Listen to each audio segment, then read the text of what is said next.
Hey guys welcome back to my YouTube channel. ನಾನು ನಿಮ್ಮ ಪ್ರೀತಿಯ ಮೈಸೂರಿನ ಹುಡುಗಿ. ಇದು ಯಾವ ವಿಡಿಯೋ ಅಂದರೆ ಮೋಸ್ಟ್ ರಿಕ್ವೆಸ್ಟೆಡ್ ವಿಡಿಯೋ ನನ್ನ ಯೂಟ್ಯೂಬ್ ಚಾನಲಲ್ಲಿ.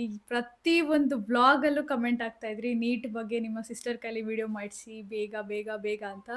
ಸೊ ಆ ದಿನ ಬೇಗ ಬಂದೇ ಬಿಟ್ಟಿದೆ, ಲೇಟ್ ಮಾಡೋದು ಬೇಡ. ಈ ವಿಡಿಯೋಗೆ ತುಂಬ ಮುಖ್ಯವಾಗಿರುವಂಥ ಇಬ್ಬರು ವ್ಯಕ್ತಿಗಳನ್ನ ಕರೆಸೋಣ ಆ್ಯಂಡ್ ವಿಡಿಯೋನ ಸ್ಟಾರ್ಟ್ ಮಾಡೋಣ. Welcome to our YouTube channel. Welcome. So ಇದು ಹೇಮಾ ಸಾನಿ ಫ್ರೆಂಡ್. ಹಾಯ್, ಇದು ಸಾನಿ ಹೇಮನ್ ಫ್ರೆಂಡ್. Hello guys. ಸೊ ಬೇಗ ವಿಡಿಯೋನ ಸ್ಟಾರ್ಟ್ ಮಾಡೋಣ. ಈ ವಿಡಿಯೋದಲ್ಲಿ 5 ಸೆಗ್ಮೆಂಟ್ ಆಗಿ ಕ್ವಶನ್ಸ್ನ ಡಿವೈಡ್ ಮಾಡ್ಕೊಂಡಿದ್ದೀವಿ. ಸೊ ಆ 5 ಸೆಗ್ಮೆಂಟ್ಸ್ಗೆ ನಾನು ಕ್ವಶನ್ಸ್ ಕೇಳ್ಕೊಂಡು ಹೋಗ್ತೀನಿ, ಇವರು ಆನ್ಸರ್ ಮಾಡ್ತಾ ಇರ್ತಾರೆ. ನಿಮ್ಗೆ ಯೂಸ್ಫುಲ್ ಆಗುತ್ತೆ ಅನ್ಕೋತೀನಿ. ನಿಮ್ಗೆ ಯಾವ್ದಾದ್ರು ಮಿಸ್ಸಿಂಗ್ ಅನ್ಸಿದ್ರೆ ನೀವು ಕಮೆಂಟ್ ಸೆಕ್ಷನಲ್ಲಿ ತಿಳಿಸಿ, ಅದನ್ನು ನೆಕ್ಸ್ಟ್ ವಿಡಿಯೋದಲ್ಲಿ ಅಥವಾ ಮುಂದೆ ಯಾವುದಾದ್ರೂ ಬ್ಲಾಗಲ್ಲಿ ಕವರ್ ಮಾಡೋದಕ್ಕೆ ಟ್ರೈ ಮಾಡ್ತೀವಿ. ಸೊ ಬನ್ನಿ ಸ್ಟಾರ್ಟ್ ಮಾಡೋಣ. ಫಸ್ಟ್ ಸೆಗ್ಮೆಂಟ್, 5 ಸೆಗ್ಮೆಂಟಲ್ಲಿ ಮೊದಲನೇದು ಪ್ರಿಪ್ರೇಷನ್ ಜರ್ನಿ. ನೀವು ಕರೆಕ್ಟಾಗಿ ಸ್ಟಾರ್ಟ್ ಮಾಡಿದ್ದು, ಸೀರಿಯಸ್ ಆಗಿ ಪ್ರಿಪೇರ್ ಆಗೋದಕ್ಕೆ ನೀಟ್ ಸ್ಟಾರ್ಟ್ ಮಾಡಿದ್ದು ಯಾವಾಗ? ನಾನು ಫಸ್ಟ್ ಪಿ ಯು ಇಂದನೇ ಸ್ಟಾರ್ಟ್ ಮಾಡಿದ್ದೆ. ಲೈಕ್ ಕಂಪ್ಲೀಟ್ ಆಗಲ್ಲ, ಫಸ್ಟ್ ಪಿ ಯು ಮಿಡ್ಡಿಂದ. ಫಸ್ಟ್ ಪಿ ಯು ಮಿಡ್ ಇಂದ. ತಾವು? Second P U. ಇವರು ಫಸ್ಟ್ ಪಿ ಯು ಮಿಡ್ ಇಂದ ಸ್ಟಾರ್ಟ್ ಮಾಡಿದ್ರು, ಇವರು ಸೆಕೆಂಡ್ ಪಿ ಯು ಇಂದ ಸ್ಟಾರ್ಟ್ ಮಾಡಿದ್ರು. ಅದಕ್ಕೆ ಇಬ್ರು ನೀಟ್ ರಿಸಲ್ಟ್ಸ್ ಅಲ್ಲಿ ತುಂಬಾ ವ್ಯತ್ಯಾಸ ಇದೆ. And what was your daily study routine? Daily ಹೆಂಗಿತ್ತು ಅಂದರೆ, ಕಾಲೇಜಿಂದ ಬಂದ್ಬಿಟ್ಟು ಒಂದು 6:30 7 ಫ್ರೆಶ್ ಅಪ್ ಎಲ್ಲ ಆಗಿ 7ಕ್ಕೆ ಕೂತ್ಕೊಂಡ್ರೆ 7 to 10:30 11. ಕೆಲವೊಂದು ದಿನಗಳು ನೋಟ್ಸ್ ಬರೆಯೋದು ಅಥವಾ ಬೇರೆ ಬೋರ್ಡ್ಸ್ ಟೈಮ್, ಅವಾಗ ನಮಗೆ ಬೋರ್ಡ್ಸ್ ಸಹ ಮಾಡಬೇಕಿತ್ತಲ್ಲ, ಬಿಕಾಸ್ ನಾವು ಬೋರ್ಡ್ಸ್ ಪ್ಲಸ್ ನೀಟ್ ಎರಡು ಒಟ್ಟಿಗೆ ಮಾಡ್ತಿದ್ದಿದ್ದು. ಸೊ ಬೋರ್ಡ್ಸದು ಏನಾದರೂ ಕ್ವಶನ್ಸು ಅಥವಾ ಎಕ್ಸಾಮ್ಸು ಬಂದಾಗ ಸ್ವಲ್ಪ ಲೇಟ್ ಆಗೋದು, ಲೈಕ್ 12 ತನಕ ಎಕ್ಸ್ಟೆಂಡ್ ಆಗ್ತಿತ್ತು. Then morning 5. ಓಕೆ, ಸೊ ಬೆಳಗ್ಗೆ 5 ಗೆದ್ರೆ 5 ಇಂದ ಎಷ್ಟು ತನಕ ಓದ್ತಿದ್ದು? 5 to 7. ಮತ್ತು ಸಂಜೆ ಕಾಲೇಜಿಂದ ಬಂದು 6:30 7 ಫ್ರೆಶ್ ಅಪ್ ಆದರೆ 10:30 ತನಕ, ಲೇಟ್ ಆದಾಗ 12 ತನಕ. ತಾವು ತಮ್ಮ ಡೈಲಿ ಸ್ಟಡಿ ರೂಟೀನ್? ನಾನು ಸೇಮ್ 6:30 7ಗೆ ಕೂತ್ರೆ 12 ತನಕ ಎಳಿತಿತ್ತು. ಅದು ಬಿಟ್ಟರೆ ಮಾರ್ನಿಂಗ್ ಎದ್ದೇಳ್ತಿರ್ಲಿಲ್ಲ. ಮಾರ್ನಿಂಗ್ ಎದ್ದೇಳ್ತಿರ್ಲಿಲ್ಲ, ಅವ್ರು ಮಲಗ್ತಾ ಇದ್ರು. ಸಂಜೆ ಅಷ್ಟೇ. Next, did you go to coaching or self study? ತಾವು? College plus self study. ಇವರು ಕಾಲೇಜಲ್ಲಿ ಇವ್ರನ್ನ ಪ್ರಿಪೇರ್ ಮಾಡಿರೋದು, ಅದ್ರ ಜೊತೆಗೆ ಇವರ ಸೆಲ್ಫ್ ಸ್ಟಡಿ ಆ್ಯಂಡ್ ಇವರ ಮಾನಿಟರ್ಸ್ ಏನಿದ್ದಾರೆ, ಇವರ ಲೆಕ್ಚರರ್ಸು ಮೆಂಟರ್ಸ್ ಆಗಿ ತುಂಬ ಚೆನ್ನಾಗಿ ಕೆಲಸನ ನಿರ್ವಹಿಸಿದ್ದಾರೆ. ಅದರಿಂದನೇ ಈ ಒಂದು ಒಳ್ಳೆ ರಿಸಲ್ಟ್ ಬಂದಿರೋದು. ಇವರಿಬ್ಬರು ಯಾವುದೇ ರೀತಿ ಕೋಚಿಂಗ್ಗೆ ಹೋಗಿಲ್ಲ. ಸೆಕೆಂಡ್ ಸೆಗ್ಮೆಂಟ್ ಬಂದು study strategy. How important was NCERT in your preparation? ಎಲ್ಲರೂ ಹೇಳೋದು ನಿಜ, ಲೈನ್ ಟು ಲೈನ್ NCERT ತುಂಬ ಅಂದರೆ ತುಂಬ important. Like 80% of questions NCERT ಲೈನ್ಸಿಂದನೇ ಬಂದಿರುತ್ತೆ, ಬಟ್ ಸ್ವಲ್ಪ ಟ್ರಿಕ್ಕಿಯಾಗಿರುತ್ತೆ ಅಷ್ಟೇ options. But NCERT is at most important. NCERT is ತುಂಬ ಇಂಪಾರ್ಟೆಂಟ್. ಓಕೆ, ತಮ್ಮ ಒಪಿನಿಯನ್? ಸೇಮ್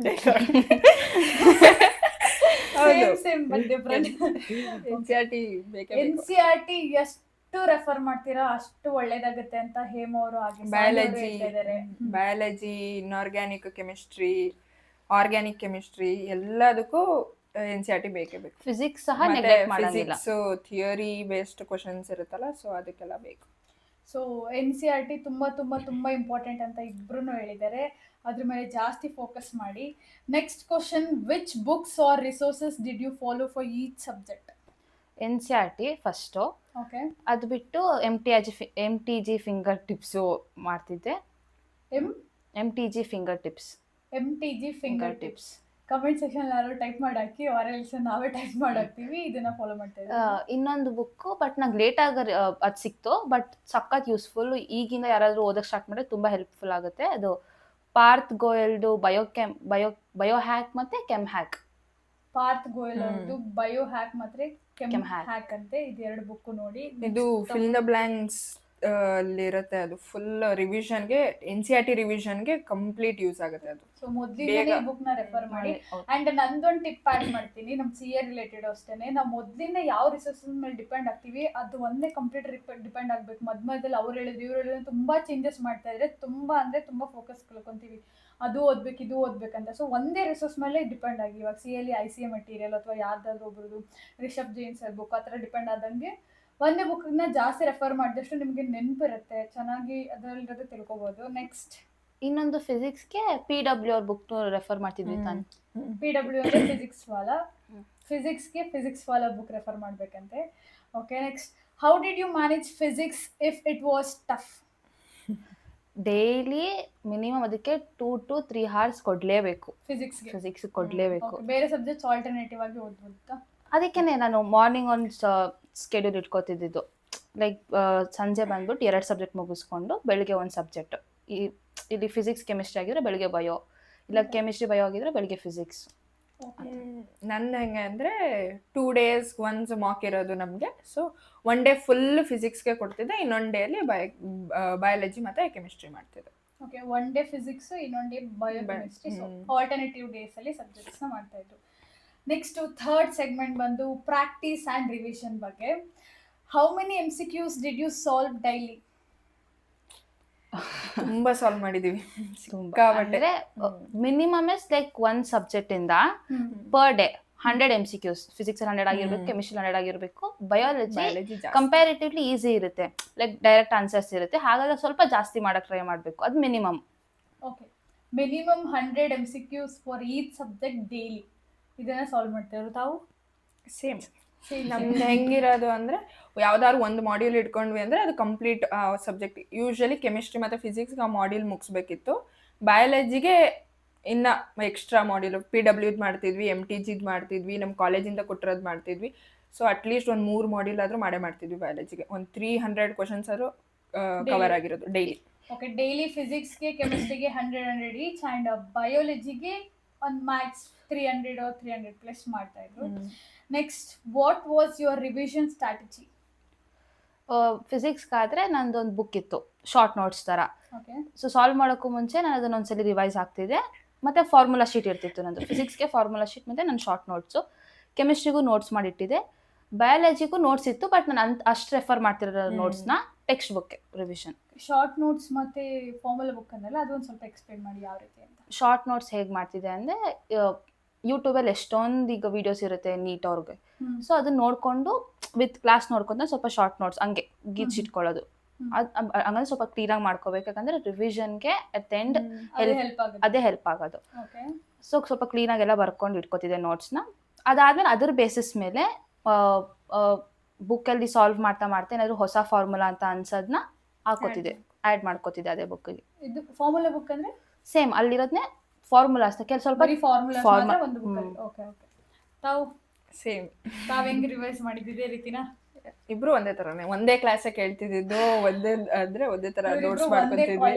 ಇವ್ರ ಕಾಲೇಜಲ್ಲಿ ನೀಟ್ಗೆ ಪ್ರಿಪೇರ್ ಮಾಡ್ತಾ ಇದ್ರು, ಬೋರ್ಡ್ ಎಕ್ಸಾಮ್ ಟೈಮ್ ಹತ್ರ ಬರೋ ತನಕನೂ. ಸೊ ಇಬ್ರು ಒಂದೇ ಫ್ಯಾಕಲ್ಟೀಸ್ನ ಅಥವಾ ರಿಸೋರ್ಸಸ್ನ ಹಾಗೆ ಒಂದೇ ಸ್ಟ್ರಾಟಜಿನ ಫಾಲೋ ಮಾಡಿದ್ದಾರೆ. ನಾವು ಡಿಸ್ಕಸ್ ಮಾಡ್ಕೊಂಡು ಹೋಗ್ತಿದ್ವಿ, ಇವತ್ತು ಇದು ಮಾಡ್ಬೇಕು, ಇಬ್ರು ಇದು ಮಾಡ್ಬೇಕು, ಇದು ಮುಗಿಸ್ಬೇಕು ಅಂತ. ಈ ತರ ನೀವು ಯಾರಿಗಾರ ಜೊತೆ ಫ್ರೆಂಡ್ ಮಾಡ್ಕೊಳ್ಳಿ, ಆಕ್ಚುಲಿ ತುಂಬಾ ಹೆಲ್ಪ್ ಆಗುತ್ತೆ. ಒಬ್ಬರೇ ಓದೋದಕ್ಕಿಂತ ಇನ್ನೊಬ್ರು ಇದ್ರೆ, ಇವಾಗ ನಾನು ಫೌಂಡೇಶನ್ ಅಲ್ಲಿ ನಂಗೆ ಅನುಷಾ ಅಂತ ನನ್ನ ಆತ್ಮೀಯ ಗೆಳತಿ ಅಂತ ಇದ್ನಲ್ವಾ, ಅವರಿದ್ರು. ನಾನೇನು ಓದ್ತಿದ್ದೀನಿ ಅಂತ ಅವ್ರಿಗೆ ಹೇಳ್ತಾ ಇದ್ದೆ, ಅವ್ರೇನು ಓದ್ತಿದ್ರು ಅಂತ ನನಗೆ ಹೇಳ್ತಾ ಇದ್ರು. ನಾವಿಬ್ರು ಹಂಗೆ ಒಟ್ಟಿಗೆ ಓದ್ತಾ ಇದ್ವಿ. ಸೊ ತುಂಬಾ ಹೆಲ್ಪ್ ಆಗುತ್ತೆ.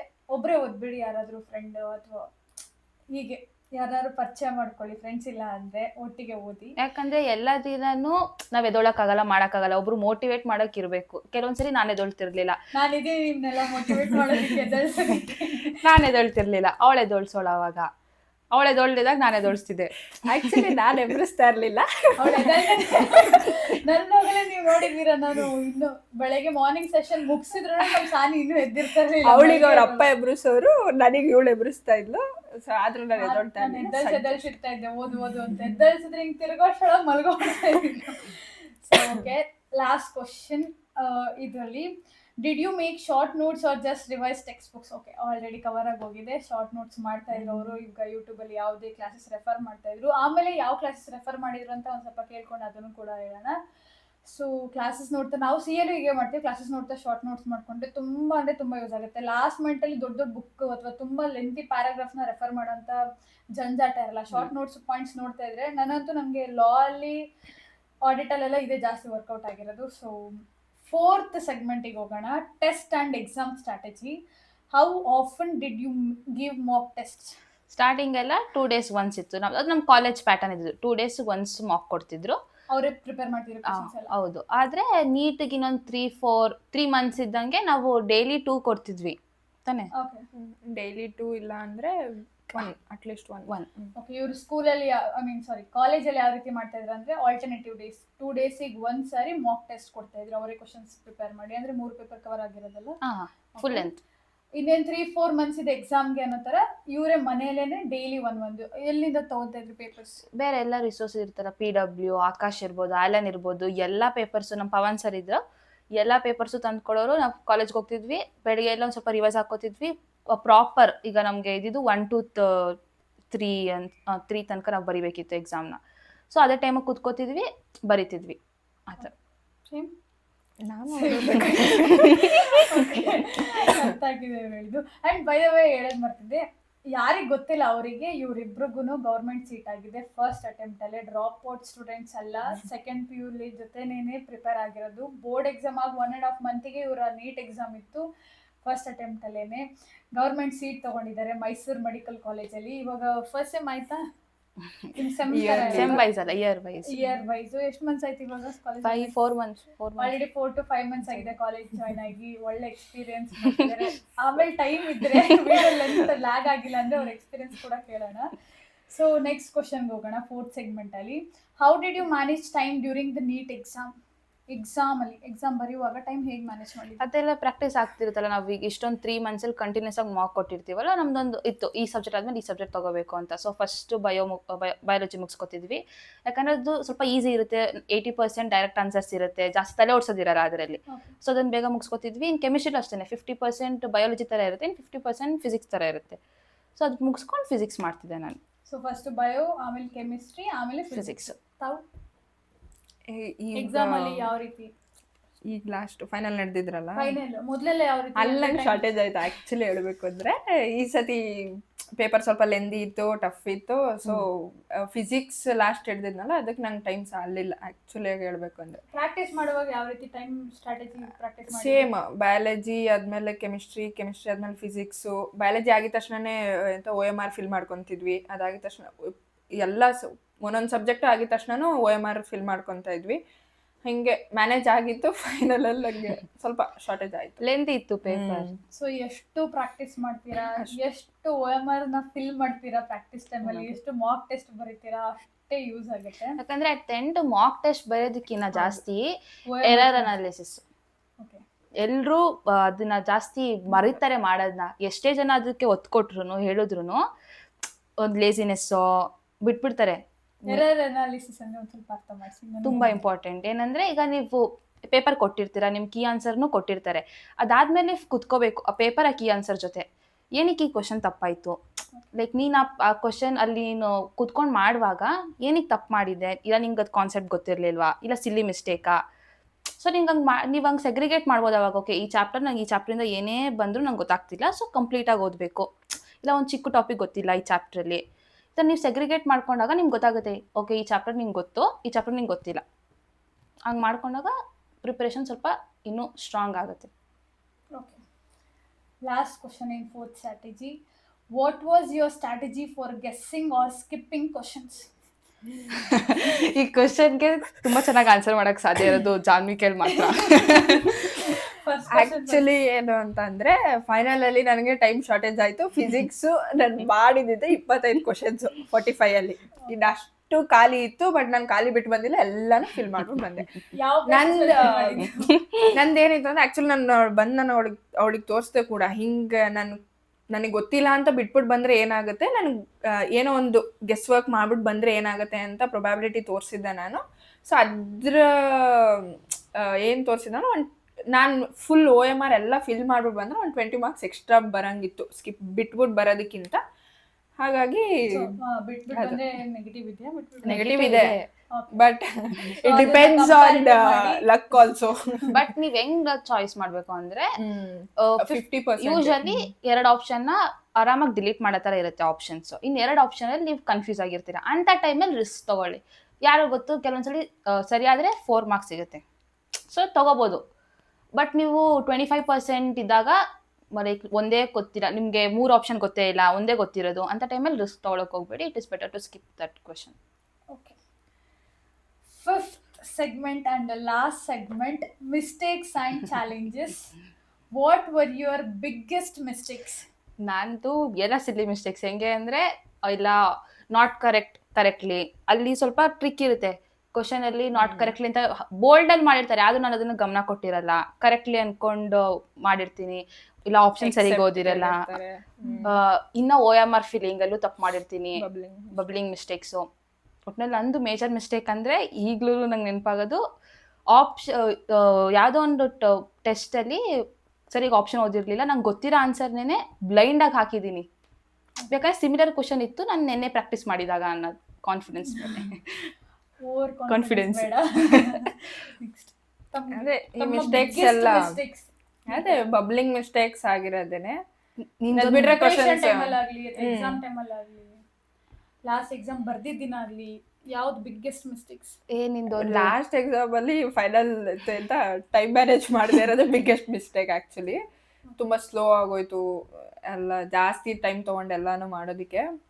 ಅದು ಬಿಟ್ರೆ ಅದೇ ಮಾರ್ಕ್ಗಳು ಯಾವಾಗ್ಲೂ ಅಷ್ಟೇ, ನೀಟ್ ಮಾತ್ರ ಅಲ್ಲ, ಪ್ರತಿ ಒಂದು ಎಕ್ಸಾಮಲ್ಲೂ ನಾನು ಈ ಮಿಸ್ಟೇಕ್ ಮಾಡಿದ್ದೀನಿ. CA ಅಷ್ಟೇ, ಒಂದು ಫೌಂಡೇಶನ್ ಅಲ್ಲಿ ಮಾಡಿದೆ ಅಕೌಂಟ್ಸ್ ಟೈಮಲ್ಲಿ.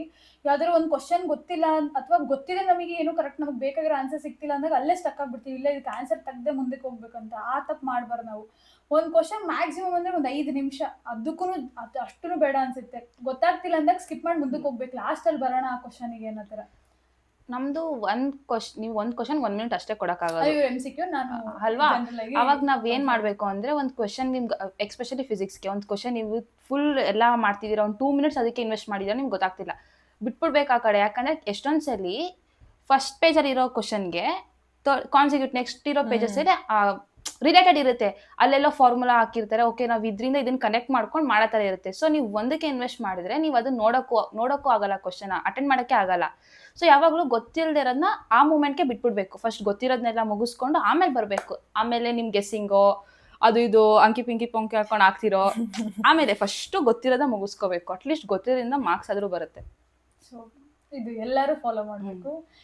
And second question 5th segment ಅಲ್ಲಿ, how did you deal with low scores in mock test?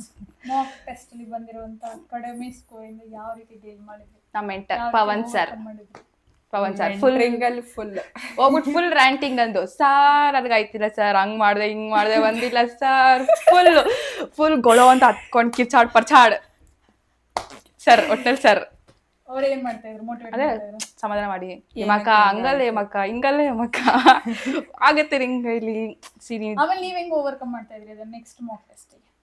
ಅದೇ ನಾನು ಹೆಂಗೆ ಅಂದ್ರೆ, ನಾನು ಕೆಳಗಡೆ ಹೋಗ್ತೇನೆ, ನಾನು ಕೆಳಗಡೆ ನೋಡೋಕೆ ಇಷ್ಟ ಆಗ್ತಿರಲಿಲ್ಲ ನನ್ನ ಹೆಸರನ್ನ. ಸೊ ಫುಲ್ ಹುಚ್ಚು ಬಂದಂಗ ಓದ್ಬಿಡ್ತಿದೆ, ವಾಪಸ್ ಬಂದ್ಬಿಡ್ತಿದೆ ಅಷ್ಟೇ. ಲೋ ಸ್ಕೋರ್ಸ್ ಬಂದಾಗ ಯಾವ ರೀತಿ ಅದನ್ನ ಓವರ್ಕಮ್ ಮಾಡ್ತಾ ಇದ್ರಿ? ಏನ್ ಮಾಡಿದ್ರಿ ಬೇಡಿ, ಏನು ಗೊತ್ತು, ನಾನು ಬ್ಯಾಂಗ್ಳೂರಲ್ಲಿದ್ದಾಗ ನಮ್ಮಮ್ಮ ಕಾಲ್ ಮಾಡ್ತಾ ಇದ್ರು, ಅವಳು ಅಳ್ತಾ ಇದ್ದಾಳೆ, ಓದಕ್ ಆಗ್ತಾ ಇಲ್ಲ ಅಂತ, ಹಿಂಸೆ ಆಗ್ತಾ ಇದೆ ಅಂತ, ಊಟ ಬಿಟ್ಬಿಟ್ಟಿದ್ದಾಳೆ, ಬರೀ ಬುಕ್ ಹಿಡ್ಕೊಂಡೇ ಇರ್ತಾಳೆ ಅಂತ. ಸೊ ಅದನ್ನ ಹೇಗೆ ಓವರ್ಕಮ್ ಮಾಡ್ತಾ ಇದ್ರಿ ಲೋ ಸ್ಕೋರ್ಸ್ ಬಂದಾಗ ಮಾಕ್ ಟೆಸ್ಟ್ ಅಲ್ಲಿ? ಏನಿಲ್ಲ, ಓದ್ತಿದೆ ಅಷ್ಟೇ, ಕುತ್ಕೊಂತಿದೆ. ಯಾವಾಗೊಂದು ಸ್ವಲ್ಪ ಫೈರ್ ಹತ್ತಿರ್ತಿತ್ತು, ಆ ಜೋಶಲ್ಲಿ ಸ್ವಲ್ಪ ಜಾಸ್ತಿ ಹೊತ್ತು ಕುತ್ಕೊಂತಿದ್ದೆ ಓದೋದಕ್ಕೆ.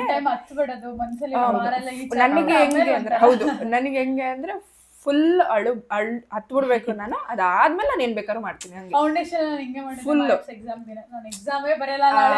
ಹತ್ತು ಮೇಲೆ ಆ ಸ್ಟ್ರೆಸ್ ರಿಲೀಸ್ ಆಗುತ್ತಲ್ಲ, ಅದ್ರಷ್ಟು ಒಂಥರ ಹೆವೆನ್ಲಿ ಫೀಲಿಂಗ್ ಅದು. ಸೊ ಹತ್ಬಿಟ್ಟು ಆಮೇಲೆ ಕುತ್ಕೊಂತೀನಿ. Last question in 5th segment, did you ever feel like giving up? What kept you going? ತುಂಬಾ ಸಲ ಅನ್ಸಿದೆ, ತುಂಬಾ ಸಲ ಅಪ್ಪ ಆಗ್ತಿಲ್ಲ, ಯಾಕೆ ಬೇಕು ಗುರು ಈ ಲೈಫು ಅಂತಾನು ಅನ್ಸಿದೆ. ಅದೇ ನನಗೆ ಏನು ಅದು ಒಂದು ಮೋಟಿವೇಟ್ ಮಾಡ್ತಿದ್ರು ಅಂದರೆ ನಮ್ಮಪ್ಪ. ಅದು ಬಿಟ್ಟರೆ ನಂದು ಕಾಲೇಜಲ್ಲಿ ಒಬ್ರು ಇದ್ರು, ಇವರು ಜನ್ವಿ ಹೆಸರು ಗೊತ್ತಾಗ್ತಿಲ್ಲ, ಮೋಟಿವೇಟ್ ಮಾಡಿರೋ ಮಂಜು ಸರ್. ಅವರು ಒಂದ್ಸಲಿ ಯಾವಾಗ ಹಿಂಗೆ ಮಾತಾಡಿದಾಗ ಪವನ್ ಸರ್ ಕರೆದ್ಬಿಟ್ಟು, ನೋಡಿ ನೀವು ಇವರಿಬ್ರು ನಿಮ್ಗೆ ಡಾಕ್ಟರ್ ಆಗಬೇಕು ಅಂತ ಆಸೆ ಅಲ್ವಾ ಅಂತ. ಅವ್ರು ಮೆಂಟಲಿ ಚಾಲೆಂಜ್ ಪರ್ಸನ್ಸ್ ಅಲ್ವಾ. ಮಂಜು ಸರ್ ಅನ್ನೋರು ಮೆಂಟಲಿ ಚಾಲೆಂಜ್ಡ್ ಪರ್ಸನ್. ಅವರು ಅಂದ್ಬಿಟ್ಟು ನನ್ಗೆ ಇಷ್ಟ ಇವರಿಬ್ರು ಡಾಕ್ಟರ್ ಆಗೋದು ಅಂತ ಹೇಳಿದಾಗ ಅದೊಂದ್ಸಲಿ ನೋಡು, ಅವು ಯಾರ್ಯಾರೋ ನಮ್ಮಿಂದ ಎಕ್ಸ್ಪೆಕ್ಟ್ ಮಾಡ್ತಿದ್ದಾರೆ, ಅಪ್ ಟು ಮಾರ್ಕ್ ಇಲ್ಲ, ನಾವು ಓದಬೇಕು ಮಾಡಬೇಕು ಅಂತ ಬಂದ್ಬಿಟ್ಟು ಈ ಥರ. ನಿಮ್ಗೆ ಯಾವಾಗ ಗಿವ್ ಅಪ್ ಮಾಡ್ಬೇಕು ಅನ್ಸಿದ್ಯಾ? ಮತ್ತೆ ನಿಮ್ನ ಮೋಟಿವೇಟ್ ಮಾಡಿದ್ ಯಾವ ವಿಷಯ? ತುಂಬಾ ಸತಿ ಹತ್ತಿದೀನಿ, ಬಿಟ್ಬಿಡಿ ಆಯ್ತಾ ಇಲ್ಲ ಅಂತ ಸಿಕ್ಕಾಬಟ್ಟೆ. ನನಗೆ ಜಾಸ್ತಿ ಓದಕ್ಕೆ ಇಷ್ಟ ಇಲ್ಲ, ಸ್ಟ್ರೆಸ್ ಹಾಕಕ್ಕೆ ಇಷ್ಟ ಇಲ್ಲ, ನನ್ನನ್ನು ಬಿಟ್ಬಿಡಿ ಅಂತ ಇದ್ದೆ. ಆದ್ರೂ ಎಲ್ಲರೂ ನಮ್ಮ ಸರ್ ಅಂತೂ ಸಿಕ್ಕಾಬಟ್ಟೆ ಅವರೇ ಫುಲ್ ಮೈನ್ ಆಗಿ ತುಂಬಾ ಮೋಟಿವೇಟ್ ಮಾಡಿ ಆಗತ್ತೆ ಅಂತ. ಇವಳಂತೂ ಸಿಕ್ಕಾಬಟ್ಟೆ ನನ್ನ ಜೀವನದಲ್ಲಿ ನೆನ್ಸ್ಕೊಳ್ಳೋದಂದ್ರೆ ಇವಳನ್ನ ಫಸ್ಟ್ ಫ್ರೆಂಡ್ಸಲ್ಲಿ, ಮತ್ತೆ ಇವ್ರನ್ನ ನಿಮ್ಮ ಪ್ರೀತಿಯ ಜೋರ್ಡ್ ಅವ್ರನ್ನ ಸಖತ್. ಇವ್ರು 3 ಜನ, ನಮ್ಮ ಸರ್ರು, ಇವಳು, ಹೇಮಶ್ರೀ, ಇಷ್ಟು ಜನ ತುಂಬಾ ನೆನ್ಸ್ತಾರೆ. ಸಿಕ್ಕಾಬಟ್ಟೆ ಮೋಟಿವೇಟ್ ಮಾಡಿ ಮಾಡ್ತೀಯ ಅವಳು ಆಗಲ್ಲ ಅಂತ ಅಂದಾಗೆಲ್ಲ ಒಂದು ಬಸ್ಕಿ ಹೊಡಿಬೇಕಿತ್ತು, ಅವಳು 5 ಬಸ್ಕಿ ಹೊಡಿಬೇಕಿತ್ತು. ಇನ್ನ ಇದಿತ್ತು, ರಿವಾರ್ಡ್ ಕೊಡ್ತಿದ್ರು ಸರ್. ಓಕೆ, ನೀನ್ ಇಷ್ಟು ಮಾರ್ಕ್ಸ್ ತೆಗ್ರೆ ನಿನ್ಗೇನೋ ಕೊಡಿಸ್ತೀನಿ, ಏನೋ ಮಾಡ್ತೀನಿ, ಅಥವಾ ನೀನು ಮೂವಿ ನೋಡ್ಬೋದು, ರಜಾ ಸಿಗುತ್ತೆ, ಚಿಕ್ಕ ಚಿಕ್ಕ ರಿವಾರ್ಡ್ಸ್ ಏನೆ. ಅಂಡ್ ನನ್ಗೂ ಕೂಡ ತುಂಬಾ ಸರಿ ಗಿವ್ ಅಪ್ ಮಾಡ್ಬೇಕನ್ಸಿದೆ. ಇದು ಸುಮ್ನೆ ಸ್ಟ್ರಾಂಗ್ ಆಗಿ ಕಾಣಿಸ್ಬೋದು, ಅಥವಾ ಸ್ಟ್ರಾಂಗ್ ಇದ್ದೀನೋ ಇಲ್ವೋ ನನ್ಗೆ ಗೊತ್ತಿಲ್ಲ, ಬಟ್ ತುಂಬಾ ಸರಿ ಅನ್ಸಿದ್ ನನ್ಗೂ. ಇಂಟರ್ ಗ್ರೂಪ್ 1 ಟೈಮಲ್ಲಂತೂ ಆಗಿರ್ಲಿಲ್ಲ ನನ್ನ ಕೈಲಿ ಆಗಲ್ಲ. ನಾನು ಹೆಂಗ್ ಓದ್ಬೇಕು, ಏನ್ ಓದ್ಬೇಕು ಏನೂ ಗೊತ್ತಿಲ್ಲದಂಗೆ ಓದಿ ಹೆಂಗೋ ಕ್ಲಿಯರ್ ಮಾಡ್ಬಿಟ್ಟೆ. ಗ್ರೂಪ್ 2 ಟೈಮಲ್ಲಿ ಅಟ್ಲೀಸ್ಟ್ ಓದಿದ್ದೀನಿ, ತುಂಬಾ ಚೆನ್ನಾಗಿ ಓದಿದ್ದೀನಿ. ಟ್ಯೂಷನ್ ಮಾಡ್ಕೊಂಡು ಬ್ಲಾಗು ಮಾಡ್ಕೊಂಡು ಓದಿದ್ದೀನಿ, ಮ್ಯಾನೇಜ್ ಮಾಡಿದ್ದೀನಿ. ಗ್ರೂಪ್ 1 ಟೈಮಲ್ಲಿ ಏನು ಒಂದು ಕ್ಲಾರಿಟಿ ಇರಲಿಲ್ಲ, ಗ್ರೂಪ್ 2 ಟೈಮಲ್ಲಿ ತುಂಬಾ ಕ್ಲಾರಿಟಿ ಇತ್ತು. ಗಿವ್ ಅಪ್ ಮಾಡ್ಬೇಕು ಅನ್ಸ್ದಾಗೆಲ್ಲ ನನ್ಗೆ ಏನ್ ಅನ್ಸ್ತಿತ್ತು ಅಂದ್ರೆ, ಮೋಟಿವೇಟ್ ಏನಾಗ್ತಿತ್ತು ಅಂದ್ರೆ ಯೂಟ್ಯೂಬೇ. ನಿಜವಾಗ್ಲೂ ಹೇಳ್ತೀನಿ, ಯೂಟ್ಯೂಬು ಇಲ್ಲಿರೋರು ಎಲ್ಲರೂ. ನಮ್ಮಮ್ಮ ತುಂಬಾ ಮೋಟಿವೇಟ್ ಮಾಡೋರು, ಎಲ್ಲರೂ ಮೋಟಿವೇಟ್ ಮಾಡೋರು. ಬಟ್ ನನಗೆ ಆಗ್ತಿದ್ ಮೋಟಿವೇಶನ್ ಅಂದ್ರೆ, ನೀವು ಇಷ್ಟು ಜನ ನನ್ನ ನಂಬಿದ್ದಾರೆ, ನಾನು ಒಬ್ಳು ಕ್ಲಿಯರ್ ಮಾಡಿದ್ರೆ ಅವ್ರಿಗೂ ಅನ್ಸುತ್ತೆ ಇಲ್ಲ ಅವರೇ ಕ್ಲಿಯರ್ ಮಾಡಿದ್ರು, ಯೂಟ್ಯೂಬ್ ಮಾಡ್ಕೊಂಡು ಟ್ಯೂಷನ್ ಮಾಡ್ಕೊಂಡು ಎಲ್ಲ ಮಾಡ್ಕೊಂಡು ಕ್ಲಿಯರ್ ಮಾಡಿದ್ರು ಅಂದ್ರೆ ನಮ್ಮ ಕೈಲೂ ಆಗುತ್ತೆ ಅಂತ ನಿಮ್ಗೆ ಅನ್ಸುತ್ತೆ. ಅಥವಾ ನಾನು ಇವಾಗ ಆಗ್ಲಿಲ್ಲ, ನನ್ನ ಕೈಲಿ ಫೇಲ್ ಆಯ್ತು, ಅಥವಾ ನಾನೇ ಬಿಟ್ಬಿಟ್ಟೆ ಅಂದ್ರೆ ಎಷ್ಟು ಜನ ನಂಬಿಕೆ ಹೋಗುತ್ತೆ. ಎಷ್ಟೋ ಜನ ಚಿಕ್ಕವ್ರನ್ನ ನೋಡ್ತಿದ್ದೀರಾ, ಇನ್ನು ಫಸ್ಟ್ PU ಅಥವಾ 10th ಇರೋರು 8th ಇರೋರು ನೋಡ್ತಿದ್ದೀರಾ, ನಿಮ್ಮೇಲೆಲ್ಲ ಪರಿಣಾಮ ಬೀಳುತ್ತೆ ಅನ್ನೋದು ನಂಗೆ ತುಂಬಾ ಕಾಡೋದು ಯಾವಾಗಲೂ. ಸೊ ಇದು ನನ್ನ ಮೋಟಿವೇಶನ್. ನೆಕ್ಸ್ಟ್ 5 ಸೆಗ್ಮೆಂಟ್ಸ್ ಮುಗ್ದಿದೆ. ಇವಾಗ ಕೆಲವೊಂದು ಚಿಕ್ಕ ಟಿಪ್ಸ್ನ ಕೇಳೋಣ, ಹಾಗೆ ನಿಮ್ಗೂ ಟಿಪ್ಸ್ನ ಕೊಡೋಣ. ಟಿಪ್ಸ್ ಫಾರ್ ಜೂನಿಯರ್ಸ್, ಇದೆಲ್ಲ extra bonus points. What is the one thing every aspirant must follow? ಒಂದು ಥಿಂಗ್, ಕನ್ಸಿಸ್ಟೆನ್ಸಿ. ಹುಚ್ಚು ಬಂದಾಗ ಒಂದಿನ ಓದ್ಬಿಟ್ಟು ಬಾಕಿ 1 ತಿಂಗಳು ಮಲ್ಕೊಬಿಡೋದಲ್ಲ. ಕನ್ಸಿಸ್ಟೆಂಟಾಗಿ ನೀವು ದಿನಕ್ಕೆ 3 ಅವರ್ 4 ಅವರ್ ಕೊಡ್ತಿದ್ದೀರಾ ಅಂದ್ರೂ ಕನ್ಸಿಸ್ಟೆನ್ಸಿ ಇರಬೇಕು. ಒಂದು ಏನೇ ಒಂದು ಮಾಡೋದ್ರಲ್ಲಾಗ್ಲಿ ಕಟ್ ಮಾಡಲ್ಲ. ಸೊ ಹೌದು, ಮೋಟಿವೇಶನ್ಗಿಂತ ಡಿಸಿಪ್ಲಿನ್ ತುಂಬಾ ಒಂದು ಕೀ ರೋಲ್ ಪ್ಲೇ ಮಾಡುತ್ತೆ. ಮೋಟಿವೇಶನ್ ಅಂದ್ರೆ ಏನಂದ್ರೆ, ಒಂದೇ ಸರಿ ನಮ್ಮಲ್ಲಿ ಫೈರ್ ಬಂದ್ಬಿಡ್ತು, ಇಲ್ಲ ನಮ್ಮ ಕೈಲಿ ಆಗುತ್ತೆ, ಯಾರೋ ಒಂದು ಮೋಟಿವೇಶನ್ ಮಾಡಿದ್ರು, ಯಾರೋ ಒಂದು ಹೇಳಿದ್ರು, ಅಥವಾ ನಮ್ಮಲ್ಲೇ ಸೆಲ್ಫ್ ಮೋಟಿವೇಶನ್ ಆದ್ರೆ ಒಂದೇ ದಿವಸ ಫುಲ್ ಸ್ಟ್ರಾಂಗ್ ಫೈರ್ ಬರುತ್ತೆ. ಬಟ್ ಅದು ನೆಕ್ಸ್ಟ್ ಡೇ ಸುಸ್ತು ಮಾಡೋಗ್ಬಿಡುತ್ತೆ ನಮ್ಗೆ, ಅಯ್ಯೋ ಅನ್ನೋ ಥರ. ಆದರೆ ಡಿಸಿಪ್ಲಿನ್ ಅಂದ್ರೆ ದಿನ ಒಂದು ಚಿಕ್ಕ ರೊಟೀನಿಂದ ಚೇಂಜ್ ಮಾಡ್ಕೊಳ್ಳೋದು. ಬೆಳಗ್ಗೆ ಬೇಗ ಎದ್ದೇಳೋದ್ರಿಂದ ಹಿಡಿದು, ಬೆಳಗ್ಗೆ ಒಂದು ಚಿಕ್ಕದಾಗಿ ವಾಕ್ ಹೋಗೋದ್ರಿಂದ ಹಿಡಿದು, ಈಚೆ ಓದೋದು ಅಥವಾ ಒಳ್ಳೆ ಹೆಲ್ದಿ ಫುಡ್ ತಿನ್ನೋದ್ರಿಂದ ಹಿಡಿದು ಕನ್ಸಿಸ್ಟೆಂಟ್ ಆಗಿ ನಮ್ಗೆ ಇರೋದಕ್ಕೆ ಸಹಾಯ ಮಾಡೋದೇ ಡಿಸಿಪ್ಲಿನು. ಬೆಳಗ್ಗೆ ಎದ್ದಾಗಿಂದ ಮಲಗೋ ತನಕ ನಿಮ್ದು ಒಂದು ಡಿಸಿಪ್ಲಿನ್ ರೊಟೀನ್ ಆಗಿಬಿಟ್ರೆ, ತುಂಬಾ ದಿನ ಆ ರೊಟೀನ್ನ ನೀಟಾಗಿ ನೀವು ಡೈಲಿ ರೊಟೀನ್ ಆಗಿ ಅದನ್ನ ಸ್ಟಿಕ್ ಮಾಡ್ಕೊಬಿಡ್ಬೋದು. ಸೊ ಇದು ನನ್ನ ಕಡೆಯಿಂದ. ನಿಮ್ಮ ಕಡೆಯಿಂದ ಎಂಜಾಯ್ ಮಾಡಿ ಅಷ್ಟೇ ಆ ಫೇಸ್. ನಿಜ ನಿಮ್ಮನ್ನ ನೀವು ಬ್ಯುಸಿ ಇಟ್ಕೊಂಡು ಏನು ಖುಷಿ ಕೊಡುತ್ತೆ ಗೊತ್ತಾ? ನಾನು ಈಗ ನೆನ್ಸ್ಕೊತೀನಿ ಆ ಫೇಸ್ ಎಷ್ಟು ಚೆನ್ನಾಗಿತ್ತು, ನಾನು ಇಷ್ಟು ಓದ್ತಾ ಇದ್ದೆ. ನಾನು ಆರ್ಟಿಕಲ್ಶಿಪ್ ಬಂದ್ಮೇಲೆ ನಾನು ಏನು ಓದ್ತಾ ಇಲ್ಲ. ಅಂದ್ರೆ ಇವಾಗ ಒಂದಷ್ಟು ಫಿಕ್ಷನ್ ಬುಕ್ಸ್ ಆರ್ಡರ್ ಮಾಡಿದ್ದೀನಿ, ಅದು ಬಿಟ್ರೆ ಏನೂ ಓದ್ತಾ ಇಲ್ಲ. ಅವಾಗ ಒಂಥರ ಓದುವಾಗ ಚೆನ್ನಾಗಿತ್ತು, ನಾವು ಬಿಸಿ ಇದ್ದಾಗ ಇದು ಕವರ್ ಮಾಡ್ಬೇಕು, ಈ ಟಾಪಿಕ್ಸ್ ಮುಗಿಸ್ಬೇಕು, ಟಿಕ್ ಹಾಕಿ ಓದಿದ ತಕ್ಷಣ ಇದಾಯ್ತು ಅಂತ ಟಿಕ್ ಹಾಕುವಾಗ, ರಿವೈಸ್ ಮಾಡುವಾಗ, ಕ್ಲಾಸಸ್ ನೋಡುವಾಗ 2x ಸ್ಪೀಡಲ್ಲಿ ಇಟ್ಕೊಂಡು ಒಂಥರ ಚೆನ್ನಾಗಿರುತ್ತೆ. ಸೊ ಓದೋದನ್ನ ಎಂಜಾಯ್ ಮಾಡಿ. ನಿಮ್ಮ ಲೈಫಲ್ಲಿ ಅದೊಂದು ಪಾರ್ಟ್ ಮಾಡ್ಕೊಬಿಟ್ರೆ ನಿಮಗೆ ಆಲಸ್ಯನೇ ಬರಲ್ಲ. ಓದಿಲ್ಲ ಅಂದ್ರೆ ನಿಮಗೆ ಗಿಲ್ಟ್ ಫೀಲ್ ಆಗ್ತಿರುತ್ತೆ, ಇವಾಗ ಟೈಮ್ ವೇಸ್ಟ್ ಮಾಡಿದೆ, ಇವಾಗ ಅರ್ಧ ಗಂಟೆ ವೇಸ್ಟ್ ಮಾಡಿಬಿಟ್ಟೆ ಅಂತ. ಸೊ ಇದಿಷ್ಟು. And what should students avoid at all cost? Procrastination. ನಾಳೆ ಮಾಡ್ತೀನಿ, ಈಗ ಓಕೆ ಏನೋ ಬಂತು, ಅದು ಮಾಡಬಾರ್ದು. ಸೇಮ್. ಸೊ ಏನು ಅವಾಯ್ಡ್ ಮಾಡ್ಬೇಕಂದ್ರೆ, ಕಂಪ್ಯಾರಿಸನ್. ನನ್ನ ಪ್ರಕಾರ ಬೇರೆಯವ್ರಿಗೆ ಕಂಪೇರ್ ಮಾಡ್ಕೊಳ್ಳೋದು. ನೀವು ಅವ್ರು 4 ಅವರ್ ಓದ್ದ, ನಾನು 1 ಅವರ್ ಓದ್ದೆ, ಅಥವಾ ಅವನು 4 ಚಾಪ್ಟರ್ ಮುಗಿಸ್ಬಿಟ್ಟ, ನಾನು ಇನ್ನೂ 1 ಚಾಪ್ಟರ್ ಇದ್ದೀನಿ ಅಂತ ದಯವಿಟ್ಟು ಕಂಪ್ಯಾರಿಸನ್ ಮಾಡ್ಕೋಬೇಡಿ. ನಾನು ಇಂಟರಲ್ಲಿ SS ಅಲ್ಲಿ ಇದ್ದಾಗ ಇದರಿಂದನೇ ನಾನು ತುಂಬ ಡಿಮೋಟಿವೇಟ್ ಆಗಿದ್ದು. ನಾನು PG ಏನು ಸ್ಟಡಿ ರೂಮಲ್ಲಿ ಇರ್ತಿದ್ವಿ, ಅವರೆಲ್ಲ ಅಷ್ಟೋ ತನಕ ಬೆಳೆ 4 ಬಂದು ಓದ್ತಿದ್ದಾರೆ, ನೈಟ್ 11 ಗಂಟೆ ಓದ್ತಿದ್ದಾರೆ. ನಾನು ಬೇಗ ನಿದ್ದೆ ಬರ್ತಾ ಇದೆಯಲ್ಲ, ಅಥವಾ ಬೆಳಗ್ಗೆ 4 ಎದ್ದೇಳಕ್ಕೆ ಆಗ್ತಾ ಇಲ್ವಲ್ಲ, ನಾನು 5 ಎದ್ದೇಳ್ತಿದ್ದೀನಿ ಅಂತ ಯಾವಾಗಲೂ ಕಂಪ್ಯಾರಿಸನ್ ಮಾಡ್ಕೊತಾ ಇದ್ದೆ. ಇದು ಅಂತ ತಿಳ್ಕೊಳ್ಳಿ, ಒಬ್ಬ ವ್ಯಕ್ತಿ 1 ಅವರ್ ಓದಿದ್ರೆ ಅರ್ಥ ಆಗೋದು, ಇನ್ನೊಬ್ಬ ವ್ಯಕ್ತಿಗೆ 10 ಅವರ್ ಓದಿದ್ರು ಅರ್ಥ ಆಗಲ್ಲ. ಕೆಲವು ವ್ಯಕ್ತಿಗೆ ಒಂದೇ ದಿವಸದಲ್ಲಿ 2 ಚಾಪ್ಟರ್ ಮುಗಿಸ್ಬಿಡ್ಬೋದು. ಇನ್ನ ಕೆಲವು ವ್ಯಕ್ತಿ ಒಂದೇ ದಿನದಲ್ಲಿ ಒಂದೇ ಚಾಪ್ಟರ್ ಆಗಿರುತ್ತೆ. ಎಲ್ಲರೂ ಒಂದೇ ಲೆವೆಲ್ ಇರಲ್ಲ. ಅರ್ಥ ಮಾಡ್ಕೊಳ್ಳೋಂಥ ಗ್ರಾಸ್ಪಿಂಗ್ ಪವರ್ ಬೇರೆ ಬೇರೆ ಇರುತ್ತೆ. ನಾವು ಕಂಪಾರಿಸನ್ ಮಾಡೋಕ್ಕಾಗಲ್ಲ. ಈಗ ನಾನು 1 ಅವರ್ ಓದಿ 10 ಚಾಪ್ಟರ್ ಕಲ್ತಿರ್ಬೋದು, ಬೇರೆಯವ್ರು 10 ಅವರ್ ಓದಿ 2 ಚಾಪ್ಟರ್ ಕಲ್ತಿರ್ಬೋದು. ನಾಳೆ ಟೈಮ್ ಕಂಪಾರಿಸನ್ ಮಾಡೋಕ್ಕಾಗಲ್ಲ. ನಾನು ಬರೀ 1 ಅವರೇ ಓದಿದ್ದೀನಿ, ಅವ್ರು 10 ಅವರ್ ಓದಿದ್ದಾರೆ ಅಂತ. ಸೊ ನಾವು ಎಷ್ಟು ವಿಷಯ ತಿಳ್ಕೊಂತೀವಿ, ಎಷ್ಟು ಓದಿದೀವಿ, ಎಷ್ಟು ಕಾನ್ಸೆಪ್ಟ್ಸ್ ಕ್ಲಾರಿಟಿ ಸಿಕ್ಕಿದೆ ಅನ್ನೋದು ತುಂಬಾ ಇಂಪಾರ್ಟೆಂಟ್ ಆಗುತ್ತೆ. ಎಷ್ಟು ಅವರ್ ಕೂತ್ವಿ ಅಂತ ಅಲ್ಲ. ಸೊ ಯಾರ ಟೈಮ್ ಟೇಬಲ್ಲು ಫಾಲೋ ಮಾಡಬೇಡಿ. ನಿಮಗೆ ಬಿಟ್ಟಿದ್ದು. ಒಬ್ರು ಎಂತ ನೈಟ್ ಓದ್ತಾರೆ, ಒಬ್ರು ಬೆಳಗ್ಗೆ ಓದ್ತಾರೆ.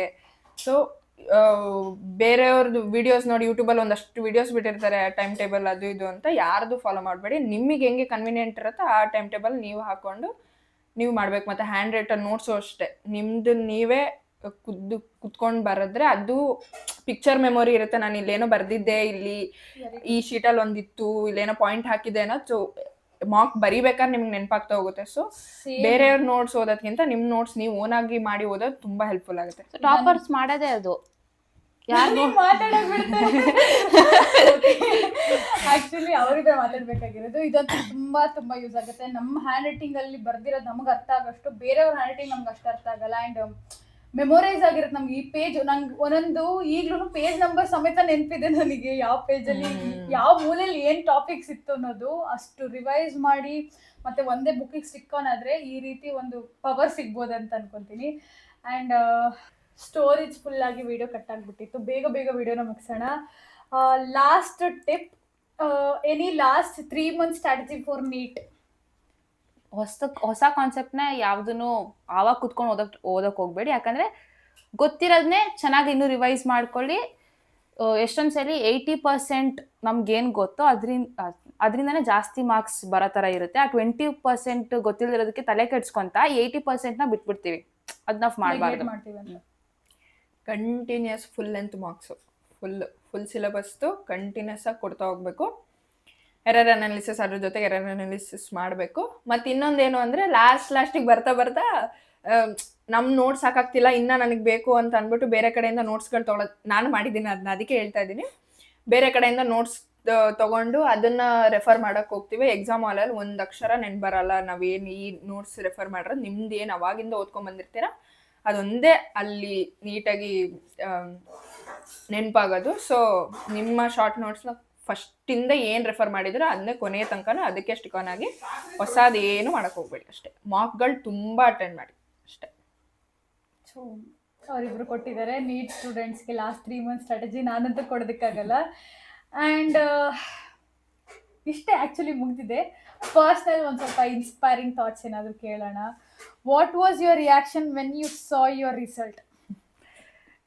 ಆ್ಯಕ್ಚುಲಿ ರಿಸಲ್ಟಿನ ಅಂಥದ್ದು ಏನು ರಿಯಾಕ್ಷನ್ ಇರಲಿಲ್ಲ. ರಿಸಲ್ಟ್ಗಿನ್ನ ಈ ಕೌನ್ಸಿಲಿಂಗ್ ಆದಾಗ ಇಂಥ ಕಾಲೇಜ್ ಆಯಿತು ಅನ್ನೋದಾಗ ಸ್ವಲ್ಪ ಖುಷಿಯಾಗಿ ಅಳು ಬರೋ ಥರ ಎಲ್ಲ ಆಗಿದೆ. ಯಾಕಂದ್ರೆ ರಿಸಲ್ಟ್ ಗೊತ್ತಿರ್ತಾರ, ಲೆಕ್ಕ ಹಾಕಿರ್ತೀವಿ ಇಂತಿಂದೇ ಬರುತ್ತೆ ಅಂತ. ನಮ್ ಸಾನಿದಂತೂ ಡಿಫ್ರೆಂಟ್. ಇವ್ರು ಲೆಕ್ಕ ಹಾಕಿದ್ರೆ ತಪ್ಪಾಗಿತ್ತು. ಬೆಳಗ್ಗೆ ಲೆಕ್ಕ ಹಾಕಿ ಅಲ್ಲ ಇನ್ನೊಂದ್ ದಿನ ಎಲ್ಲ ಲೆಕ್ಕ ಹಾಕಿದ್ದಾರೆ ಇವರು. ಯಾವಾಗ ಅಲ್ಲಿ ಬಿಟ್ಟಿರ್ತಾರೆ MCQ ವೆಬ್ಸೈಟ್ ಅಲ್ಲಿ ಆನ್ಸರ್ಸ್ ಬಿಟ್ಟಿದ್ದ ಕೀ ಆನ್ಸರ್ಸ್ ಬಿಟ್ಟಿದಾಗ ರಾಂಗ್ ಹಾಕಿದ್ದಾರೆ. ಎಷ್ಟು ಮಾರ್ಕ್ಸ್ ಕಡಿಮೆ ಹಾಕಿದ್ರು? ಅವಳೆಲ್ಲ ಲೆಕ್ಕ ಹಾಕಿದ್ವಾಗ ನಾನೇ ಲೆಕ್ಕ ಎಷ್ಟು ಮಾರ್ಕ್ಸ್ ಕಡಿಮೆ ಲೆಕ್ಕ ಹಾಕಿದ್ರು? ಒಂದು 30 ಮಾರ್ಕ್ಸ್ ಕಮ್ಮಿ, 30 ಮಾರ್ಕ್ಸ್ ಕಡಿಮೆ ಲೆಕ್ಕ ಹಾಕಿದ್ದಾರೆ. 60 ಮಾರ್ಕ್ಸ್ 60 ಮಾರ್ಕ್ಸ್ ಕಡಿಮೆ ಲೆಕ್ಕ ಹಾಕ್ಬಿಟ್ಟಿದ್ದಾರೆ. ಸಾನಿ ಹೋಯ್ತು ಇಷ್ಟೇ ಅಂತ ಫಿಕ್ಸ್ ಆಗ್ಬಿಟ್ಟಿದೀವಿ ನಾವೆಲ್ಲ ಮೈಂಡ್ ಅಲ್ಲಿ. ರಿಸಲ್ಟ್ ಬರೋ ಬೆಳಗ್ಗೆ ಮೇಡಮ್ ಏನಂತ ಗೊತ್ತಿಲ್ಲ ಮತ್ತೆ ಲೆಕ್ಕ ಹಾಕಿದಾರೆ. ಮೇಡಮ್ ಲೆಕ್ಕ ಹಾಕ್ಬಿಟ್ಟು ಫೋನ್ ಕಾಲ್, ಜಾನ್ವಿ ನಿಂದು ಸ್ವಲ್ಪ ಕಡಿಮೆ ಲೆಕ್ಕ ಹಾಕ್ಬಿಟ್ಟಿದ್ವಿ, ಇಷ್ಟು ಮಾರ್ಕ್ಸ್ ಬರ್ಬೇಕು ನಿಂದು ಅಂತ. ನಾ ಫುಲ್ ಎಕ್ಸೈಟೆಡ್, ಖುಷಿ. ನಮ್ಮಿಬ್ರು ಗೊತ್ತಾಗ್ಬಿಟ್ಟಿತ್ತು ಇಷ್ಟು ಇನ್ಕ್ರೀಸ್ ಆಗಿದೆ, ಇವ್ರದ್ದು ಇಷ್ಟು ಮಾರ್ಕ್ಸ್ ಬರ್ಬೇಕು ಅಂತ. ನಮ್ಮ ಅಮ್ಮಂಗೆ ಹೇಳಿ, ನಮ್ಮ ಅಮ್ಮಂಗೆ ಫುಲ್ ಕಡಿಮೆ ಮಾರ್ಕ್ಸ್ ಹೇಳ್ಬಿಟ್ಟಿದ್ವಿ. ಫುಲ್ ಆಟ ಆಡಿಸ್ಬಿಟ್ಟಿದೀವಿ ಮಮ್ಮಿನ. ರಿಸಲ್ಟ್ ಬಂದಾಗೂ ಅಷ್ಟೇ ನಮ್ಮಮ್ಮ ಊಟ ಮಾಡೋಕ್ಕಾಗ್ತಿಲ್ಲ, ಬಿಡೋಕ್ಕಾಗ್ತಿಲ್ಲ, ತಿನ್ಲೋ ಬೇಡ, ಅಲ್ಲಿ ವೆಬ್ಸೈಟ್ ಓಪನ್ ಆಗ್ತಾ ಇಲ್ಲ, ರಿಸಲ್ಟ್ ಗೊತ್ತಾಗ್ತಿಲ್ಲ. ನಮ್ಮಿಬ್ರು ರಿಸಲ್ಟ್ ಗೊತ್ತಾಗ್ಬಿಟ್ಟಿದೆ ಆಲ್ರೆಡಿ 60 ಮಾರ್ಕ್ಸ್ ಜಾಸ್ತಿ ಬರಬೇಕು ಎಲ್ಲಾನು ಅಂತ.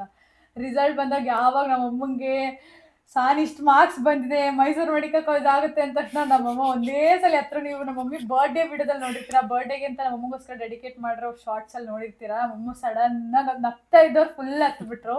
ಸೊ ನಮ್ಮನೆದಂತೂ ತುಂಬಾ ಖುಷಿಯಾಗಿದ್ವಿ, ಎಲ್ಲರಿಗೂ ಫೋನ್ ಮಾಡಿ ಇಟ್ಕೊಂಡು ಫುಲ್ ಎಲ್ಲ ನಮ್ಮ ರೋಡಲ್ಲಿರೋರೆಲ್ಲ ಖುಷಿಯಾಗಿಬಿಟ್ಟಿದ್ರು. ನಮ್ಮ ರಿಯಾಕ್ಷನ್ ಈ ರೀತಿ ಇತ್ತು. And who supported you most during preparation? ತುಂಬಾ ಸಪೋರ್ಟ್ ಮಾಡಿದ್ದು ಯಾರು ನಿಮ್ಮ ಪ್ರಿಪ್ರೇಷನ್ ಟೈಮಲ್ಲಿ? ಪವನ್ ಸರ್. ಅಪ್ಪ ಪವನ್ ಸರ್.